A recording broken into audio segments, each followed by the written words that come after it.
Breaking news చూస్తున్నాము. Iran పైన మళ్ళీ అమెరికా దాడులను కొనసాగించింది. మిడిల్ ఈస్ట్లో మళ్ళీ హై టెన్షన్ వాతావరణం నెలకొనుందని మాట్లాడుకోవచ్చు.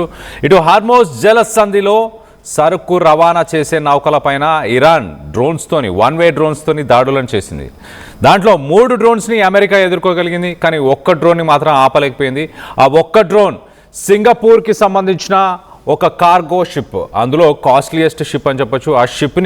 ఆ కార్గో షిప్ని ఆ డ్రోన్ పూర్తిగా పీల్చివేసింది. ప్రతీకారంగా ఇరాన్ పైన అమెరికా ఇప్పుడు దాడులకు తిరిగింది. ఇరాన్ మిలిటరీకి స్థావరాలు అలాగే రాడార్ సిస్టమ్స్ని ప్రస్తుతానికి అమెరికా టార్గెట్ చేస్తూ బ్లాస్ట్ చేయడం జరిగింది. సెంట్రల్ కమాండ్ దీనికి సంబంధించి ఒక స్టేట్మెంట్ కూడా ఇచ్చింది. మరోపక్కన ఇరాన్ మిసైల్స్ అలాగే డ్రోన్స్కి సంబంధించిన రాడార్ సైట్లు, ఆ డ్రోన్ స్టోరేజ్ ప్లేసెస్, వీటన్నిటినీ అమెరికా యుద్ధ విమానాలు వాడి దాడులను నిర్వహించింది. దీనికి బదులుగా ఇస్లామిక్ రెవల్యూషనరీ గార్డ్స్ ప్రతి దాడులను చేసే ప్రయత్నం చేసింది.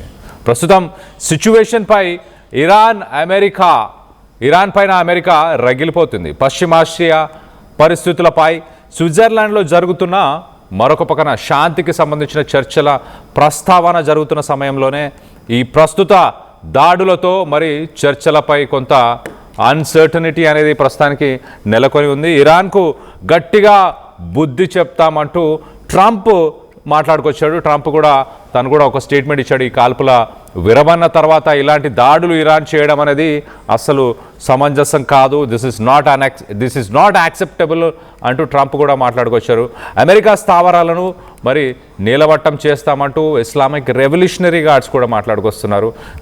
దెబ్బగా తీస్తామంటూ ఇరాన్ కూడా స్టేట్మెంట్స్ ఏమాత్రం తగ్గట్లేదు. నేను అదే నిన్న మీకు చెప్పాను చాలా క్లియర్గా. ఫిబ్రవరి 28న ఫస్ట్ ఇరాన్ పైన దాడి చేసిన తర్వాత ట్రంప్ ఇప్పటిదాకా సుమారు ఒక 40 సార్లు యుద్ధం ముగిసింది, ఇరాన్తో డీల్ కుదిరింది అంటూ ఇప్పటిదాకా 40 సార్లు చెప్పాడు. ఆ 40 సార్లు చెప్పాడు, కానీ దాని తర్వాత యుద్ధం కంటిన్యూ అవుతూనే ఉంది, కొనసాగుతూనే ఉంది. దానికి ఇదే నిదర్శనం అని అనుకోవచ్చు. ఒకసారి నిన్న జరిగిన దాడికి సంబంధించిన ఆ షిప్ విజువల్ని మనం రైట్ సైడ్ కింద బాక్స్లో చూస్తున్నాం. దట్టమైన పొగతో నిండిపోయిన ఆ షిప్పే సింగపూర్కి సంబంధించిన ఒక commercial cargo ship. Yes, exactly ఈ షిప్ ఈ బాక్స్లో కనిపిస్తుంది చూడండి.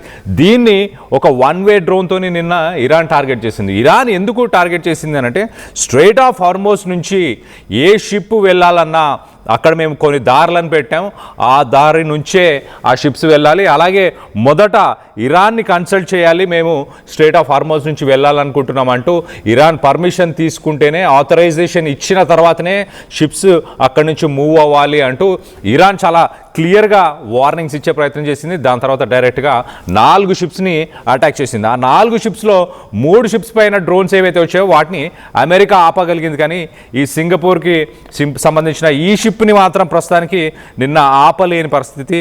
నిన్న ఈ ఘటన చోటు చేసుకుంది. ఈ ఘటన చోటు చేసుకున్న తర్వాత ఇమీడియట్గా ట్రంప్ ఒక స్టేట్మెంట్ ఇచ్చాడు. ఏం మాట్లాడాడు ఒకసారి ట్రంప్ మాటల్లోనే విందాం, దాని తర్వాత డీటెయిల్గా పరిశీలించే ప్రయత్నం చేద్దాం. నిన్న జరిగిన ఈ ఘటన ఒకసారి మనం చూస్తే, ఇది సింగపూర్కి సంబంధించిన ఎవర్ లవ్లీ అనే ఒక కాస్ట్లీయెస్ట్ ఎక్స్పెన్సివ్ షిప్ అని చెప్పొచ్చు. ట్రంప్ ఒకసారి దీనిపైన ఈ అటాక్ పైన ట్రంప్ రియాక్ట్ అవుతూ మాట్లాడాడు. ఒకసారి ట్రంప్ మాటలను విని దాని తర్వాత డీటెయిల్గా విశ్లేషించే ప్రయత్నం చేద్దాం. Like the fact that they took a shot yesterday, actually 4, we knocked down 3 at a ship, not an allied ship, but a ship, a very expensive ship, and it was fine, but it took a little beating. They shouldn't be doing that, so you'll find out. Will the U.S. You'll find out. Will the U.S. respond? What is your message to Iran? Respond, you're going to find out. On Iran, Mr. President, you said that Iran violated the ceasefire. Will they face any consequences? Well, you'll find out. Do you consider the ceasefire to still be in place?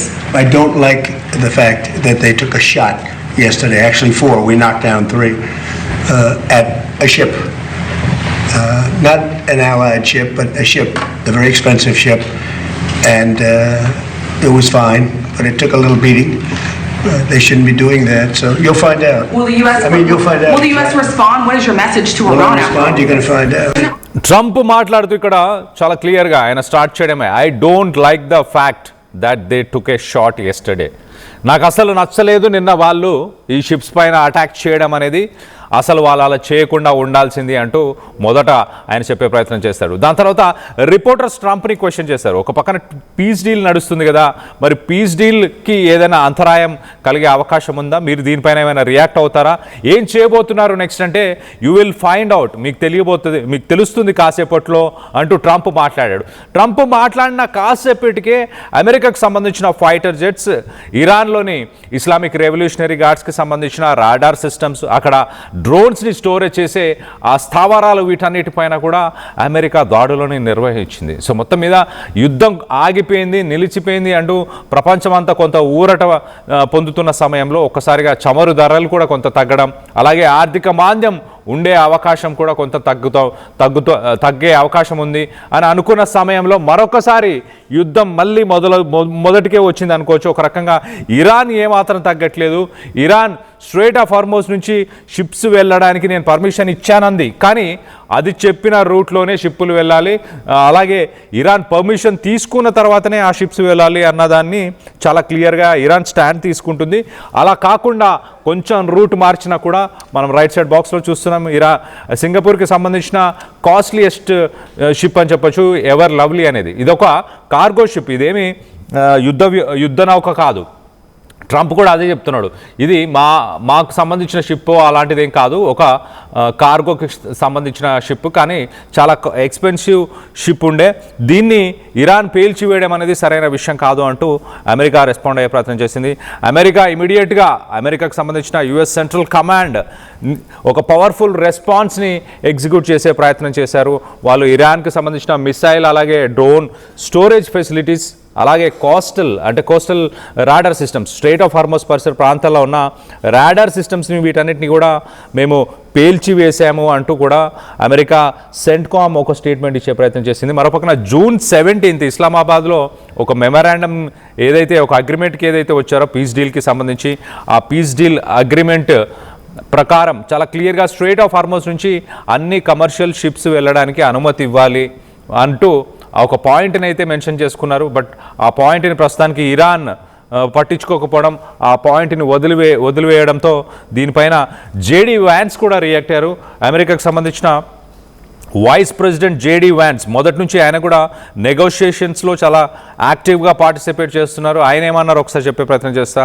Vice president JD Vance took a hard stance on social media warning that violence will be met with violence, అంటే మీరు విధ్వంసానికి దిగితే మేము కూడా విధ్వంసం చేస్తాము అంటూ America vice president చాలా క్లియర్గా చెప్తున్నారు.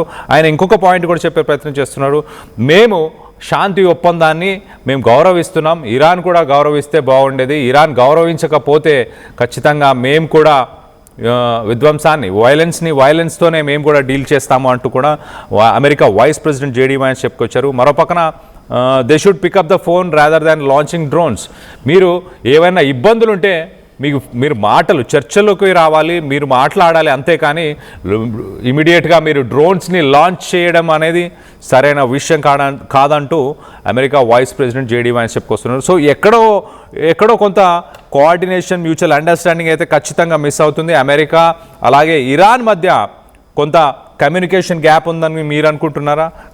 ఎందుకంటే మీరు ఫోన్ చేయాలి, మీరు మాట్లాడాలి అంటూ అమెరికా వైస్ ప్రెసిడెంట్ మాట్లాడుతున్నారు. ప్రెసిడెంట్ ఏమో మీరు వైలేషన్స్ చేశారు, మీరు డైరెక్ట్గా అటాక్ చేస్తున్నారు, నేను దానికి సమాధానం ఇస్తాను, దానికి పర్యవసాలు ఉంటాయి అంటూ అమెరికా ప్రెసిడెంట్ ట్రంప్ మాట్లాడుతున్నాడు. మరోపక్కన అమెరికా వైస్ ప్రెసిడెంట్ మీరు వైలెన్స్కి దిగితే మేము వైలెన్స్ చేస్తాము, మేము కూడా విధ్వంసాన్ని సృష్టిస్తాము అంటూ అమెరికా వైస్ ప్రెసిడెంట్ చెప్తున్నారు. అసలు ఇరాన్ డిమాండ్స్ని అమెరికా పట్టించుకోవట్లేదా, అందుకే యుద్ధం ఇంకా కొనసాగుతుందా, లేక అమెరికా డిమాండ్స్ని ఇరాన్ పట్టించుకోవట్లేదా, అందుకే యుద్ధం కొనసాగుతుందా?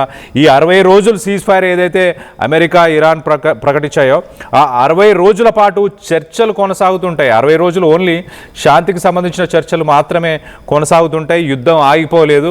ఒకవేళ యుద్ధం మళ్ళీ మొదలయ్యే అవకాశం ఖచ్చితంగా ఉంది అంటూ కూడా ఇంటర్నేషనల్ డిఫెన్స్ అనలిస్టులు చెప్పుకొస్తున్నారు.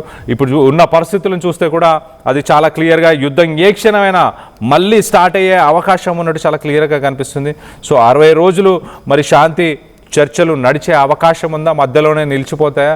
మరి ఇరాన్ ఇలానే యుద్ధాన్ని అక్కడ స్ట్రైట్ ఆఫ్ హార్మోజ్ నుంచి వెళ్ళే కమర్షియల్ షిప్స్ని కనుక ఇరాన్ టార్గెట్ చేస్తూ ఉంటే ఖచ్చితంగా దాన్ని అమెరికా ప్రతిదాడులు చేస్తుంది. అలాగే రానున్న రోజుల్లో ఆ ప్రతిదాడుల వల్ల యుద్ధం ఇంకా భీకర యుద్ధంగా మారే అవకాశం ఉంటుంది. ప్రపంచ దేశాలని ఉక్కిరి బిక్కిరి చేసే అవకాశం ఉంటుంది.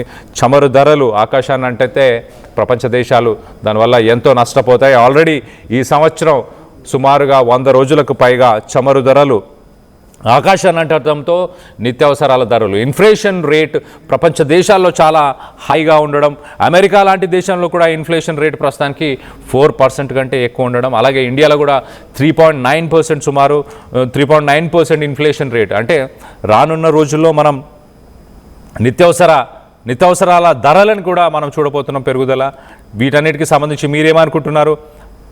యుద్ధం ఇంకా కొనసాగే అవకాశం ఉందని మీరు భావిస్తున్నారా? దీనిపై మీ అభిప్రాయాలు ఏంటనేది కింద కామెంట్ రూపంలో తెలియపరచండి.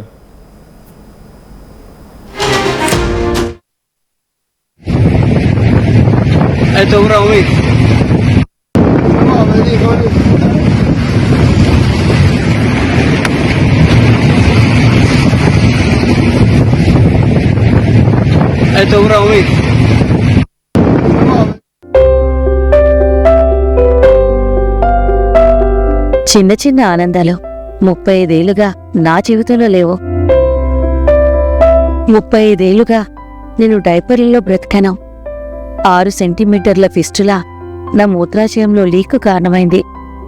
ఎవరూ నాకు సహాయం చేయలేకపోయారు. ఏఐఎన్యూలో వైద్యులను కలిసే వరకు. అక్కడ వారు రోబోటిక్ శస్త్రచికిత్సతో నాకు పరిష్కారం ఇచ్చారు. వారు నా ఆత్మవిశ్వాసాన్ని కూడా తిరిగిచ్చారు. Precision Care makes it possible. The Center for Robotic Surgery at AINU.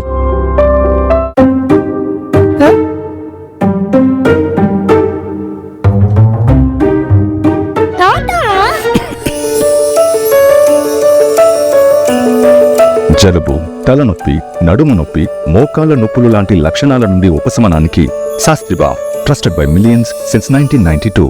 Tournament కి ముందు పెయింట్ ఎలా చేస్తాం?